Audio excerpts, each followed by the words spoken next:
Rasulullah sallallahu alayhi wa sallam said, إذا أراد الله بعبده خيرا عجل له العقوبة في الدنيا وإذا أراد بعبده شرا أمسك عنه بذنبه حتى يوافي به يوم القيامة. He said عليه الصلاة والسلام that if Allah wants the best for a human being, He will hasten His punishment in the dunya.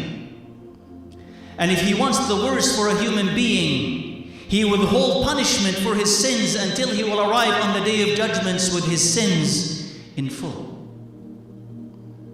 So understand here, because that hadith answers your question. When something bad happens to you personally, or something happens to Muslims and you say, how come Muslims but not Muslims, or Muslims here but not Muslims there?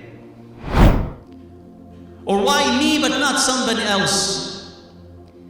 Am I so displeasing to Allah Azza wa Jal that I'm being punished but so and so is being blessed? And you are simply looking at favors of the dunya or calamities of the dunya, and these things don't matter much in the eyes of Allah Azza wa Jal. Allah could give you money or take it away from you. It's not a sign that you are favored. But in that hadith it tells you something important. That if Allah Azza wa Jal wants the best for you, and no one should ever ask for punishment, but if Allah wants the best for you and you have sins, and you and I have failed to repent and ask for forgiveness, so you're carrying this toxic load with you, then what is going to happen with it? If Allah were to give you the option, I'll punish you for it on the day of judgment, or take your punishment here. And the punishment on the day of judgment is much, much severe, intolerable. Which would you choose? So Allah, if He wants the best for you, the punishment will be here. And you'll arrive with Allah Azza wa Jal sinless, or with a lot of that toxicity removed, a lot of sins removed. But if Allah Azza wa Jal does not want the best for someone, He doesn't punish them for it. They have sins. They have a lot of them. But you don't see them being punished or tested. They have, and they have even more. And you can't compute that in your head, but if you know the sunnah, you understand that that's not a favor from Allah Azza wa Jal. So when they arrive on the day of judgment, they have so many sins that they would wish that they were punished in the dunya. And another hadith, the Prophet ﷺ said, إِنَّ أُمَّتِي هَذِهِ أُمَّةٌ مَرْحُومَةٌ ليس لها عذاب في الآخرة عذابها في الدنيا الفتن والقتل والزلازل.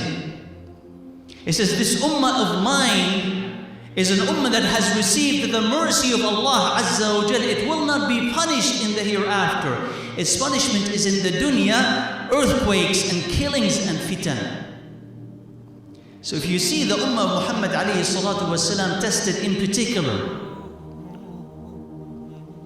and we should do whatever we can to stop such calamities if that is within our means. But if you're seeing the ummah of Muhammad alayhi salatu wasalam tested in particular, remember that hadith, that this is not always a sign of anger. Yes, the sins have called this into being, but it's not that Allah Azza wa Jal is so angry that He wants to obliterate everybody.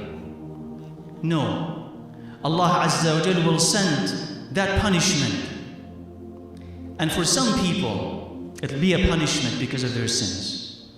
And for some people, it will be martyrdom, shahada.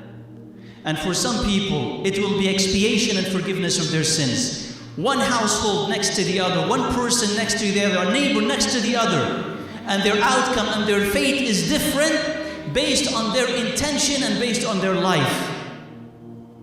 So yes, when it descends, the punishment descends collectively, and it kills a lot of people.